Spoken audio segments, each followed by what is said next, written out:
Welcome. Today we're diving into the latest Instagram update for PC users and how you can easily react to messages right from your desktop. If you've been using Instagram on your computer, you might have noticed some cool, new features that make messaging even more interactive and fun. Let's walk through each step together, so you'll be reacting to messages in no time. First, begin by opening the Instagram app on your PC. Log in if you're not already logged in, and your home feed should load up right away.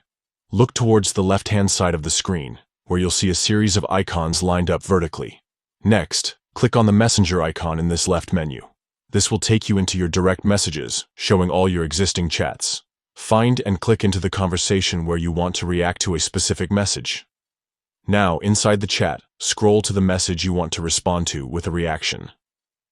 It could be something funny your friend shared, an update from a family member, or just a message you want to acknowledge quickly. Hover your mouse over the message. You'll notice a set of icons appears above it. At the top of the message, look for the smiley face icon with a number often showing 12. This icon represents the reactions menu, displaying how many reaction options are available. Click directly on this smiley face icon. A lineup of different reaction emojis will pop up, ranging from hearts and laugh faces to surprised and thumbs up options.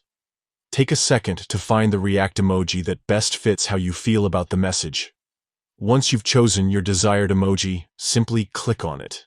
Instantly, your reaction will appear underneath the message in the chat, letting everyone in the conversation see how you responded. It's as simple as that. The new update makes expressing yourself in Instagram DMs on your PC quick, easy, and more expressive.